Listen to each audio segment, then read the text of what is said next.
Hi, Aaron Brooker here, agronomist for Michigan and Northern Indiana. Today I wanted to talk about corn fungicides. We've got a couple of weeks here before we're going to be making any fungicide applications, but it's kind of the next thing on the list of decisions that we're going to be making over the next few weeks here. So I wanted to give my thoughts on making these applications.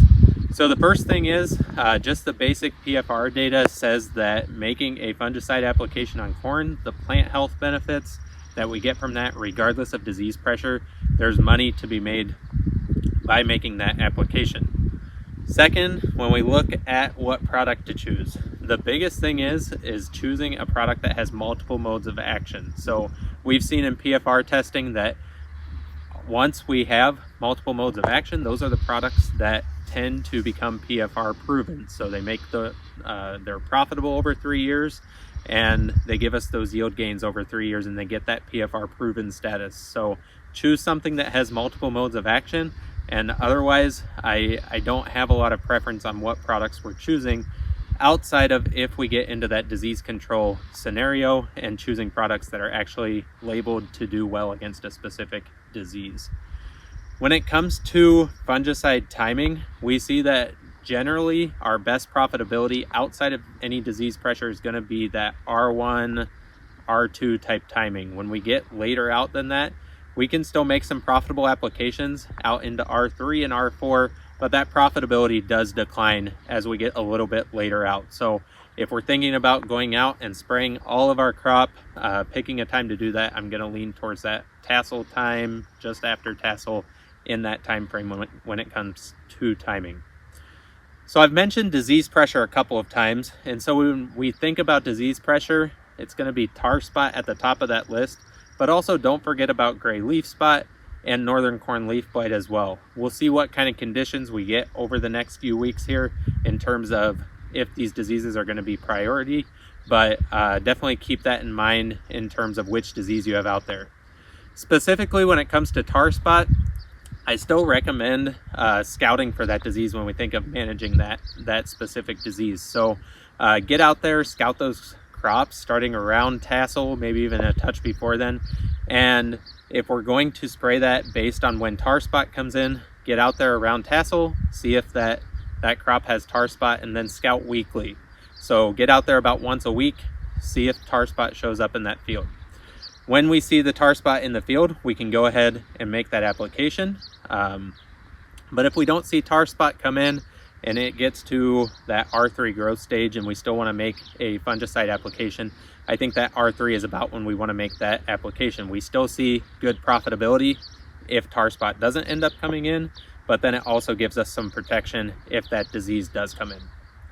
Last couple of things I want to talk about here. You can see in this field behind me here, we definitely have some uneven stands. There's a lot of fields out there that have some emergence issues, things like that. So I wanted to talk about thin stands quickly. And you can see with this PFR data that regardless of what our population was, all the way down to around 20,000, we still made money with a fungicide application. And if you think about it, we've left these stands out here. We still want to have these crops succeed and give us as good of yields as possible, and a fungicide is a piece of that puzzle. And so giving it that fungicide application still pays, and then especially if disease comes in, we're going to want to manage those crops. Last thing is going to be fungicide applications based on when that crop was planted. And so when we look at this data, we've got early planted crops and late planted crops, and then spraying those at the same time. And you can see with that late planted crop, our profitability really increased. So I think part of that is when that disease onset occurs. And so disease onset is going to occur when conditions are favorable, regardless of when that crop was planted. So with that early planted crop, disease might come in on August 5th, and we might already be a little bit further through that crop's life cycle versus that early planted crop that we've got a lot further to go.